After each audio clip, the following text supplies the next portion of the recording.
લોકોના વ્યક્તિગત પારિવારિક પ્રશ્નો હોય, સામાજિક પ્રશ્નો હોય, એના સમાધાન માટે 5.5 લાખથી વધારે પત્રોના ઉત્તર આપ્યા છે। એમણે વ્યક્તિગત પારિવારિક મુલાકાત માટે લગભગ 2 લાખ ઘરોમાં પધરામણી કરી અને લોકોને સાંત્વન આપ્યું છે। તો ત્યાં અત્યારે ઉત્સવ સ્થળ ઉપર લગભગ 34 અનેક પ્રકારના વિભાગો, પાણી વિભાગ હોય, ઇલેક્ટ્રિક વિભાગ હોય, ટ્રાન્સપોર્ટ વિભાગ હોય, ઇત્યાદિ 34 વિભાગોમાં સ્વયંસેવકો કાર્યરત છે। અત્યારે ફેઝ વાઇઝ એટલે અને દિવસમાં પણ ડ્યુટી વાઇઝ એ કાર્યવાહી કરી રહ્યા છે।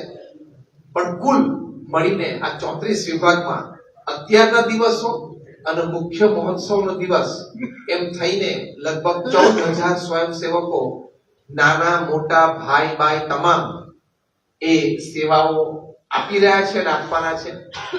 આવી રીતની આ મહોત્સવની સમગ્ર રૂપરેખા છે।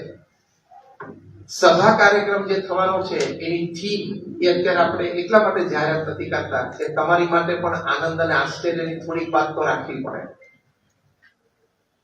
આનંદ અને આશ્ચર્ય અને તે દિવસે તમે કાર્યક્રમને માણી શકો એટલે આપ સૌને ખૂબ પ્રેમભર્યું અમારું નિમંત્રણ છે। તે દિવસે સાંજે 4 વાગે આપ સર્વે ત્યાં પહોંચો એવી અમારી લાગણી અને નિમંત્રણ છે। અમારા આયોજન પ્રમાણે લગભગ 2 લાખ ભક્તો આવશે। એ તમામ માટે બેઠકની સુંદર વ્યવસ્થા છે। તમામ માટે 2 પ્રકારની ખુરશી અને આપણી ભારતીય બેઠક બેની વ્યવસ્થા છે। જે વૃદ્ધ હોય, અશક્ત હોય, બીમાર હોય અને આગેવાનને વડીલને વીઆઈપી હોય એ લોકો માટે ખુરશી અને સોફાની પણ વ્યવસ્થા છે। બાકી બધા યુવાન હોય એ બધા ભારતીય બેઠક પ્રમાણે પણ બેસી શકે।